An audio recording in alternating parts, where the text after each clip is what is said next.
কারণ রাসূল সাল্লাল্লাহু আলাইহি ওয়াসাল্লাম তিনি বলেছেন, সহিহ বুখারী হাদিস নম্বর 6018, রাসূলুল্লাহ সাল্লাল্লাহু আলাইহি ওয়াসাল্লাম বলছেন যে, যে ব্যক্তি আল্লাহ ও আখিরাতের প্রতি বিশ্বাস রাখে সে যেন তার মেহমানকে সম্মান করে। তারপর তিনি আবারও বলছেন, যে ব্যক্তি আল্লাহ ও আখিরাতের প্রতি ঈমান রাখে সে যেন তার প্রতিবেশীকে কষ্ট না দেয়। হুম এবং তারপর আরও তিনি বলছেন যে, যে ব্যক্তি আল্লাহ ও আখিরাতের প্রতি বিশ্বাস রাখে সে যেন ভালো কথা বলে অথবা চুপ থাকে। তাহলে এখানে আমরা বুঝতে পারছি 2 নম্বর পয়েন্ট, যে প্রতিবেশী যারা রয়েছে তাদের যেন কষ্ট না দেওয়া হয়। এখানে কিন্তু প্রতিবেশী বলা হয়েছে, মুসলিম প্রতিবেশী বলা হয়নি। প্রতিবেশী সে হিন্দু হতে পারে, খ্রিস্টান হতে পারে, যে কোনো ধর্ম হতে পারে। তো বাড়ির আশেপাশে যারা থাকে, তো আমাদের আশেপাশে তো অনেক হিন্দু ভাই বোনেরা আছে, তাই না? তো সেক্ষেত্রে তাদের যেন ডিস্টার্ব না হয় আমাদের সেদিকেও খেয়াল রাখতে হবে।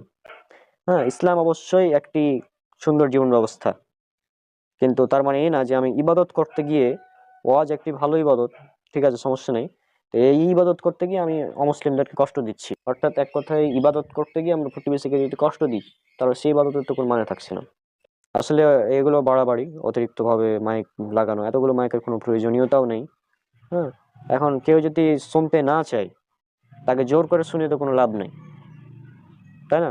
তার মধ্যে যদি হেদায়েত থাকে, আল্লাহ সুবহানাহু ওয়া তাআলা যদি তাকে হেদায়েত দেন, তাহলে সে অবশ্যই ইসলামের পথে ফিরে আসবে। কিন্তু তুমি যদি তাকে জোর করে শোনাও, রাতে ঘুম হারাম করে, তাহলে সে তোমার প্রতি বিরক্ত হবে। হ্যাঁ, সেজন্য হয়তো অনেক অমুসলিম তারা হয়তো লজ্জার কারণে বলে না হয়তো এই বিষয়টা, কিন্তু অনেকেরই ডিস্টার্ব হয় এই ওয়াজ মাহফিলের ফলে। অনেক অমুসলিমদের ডিস্টার্ব হয় বিষয়টা। ঠিক একইভাবে ডিস্টার্ব হয় যেমনটা সাহের আগে যখন ডাকাডাকি করে।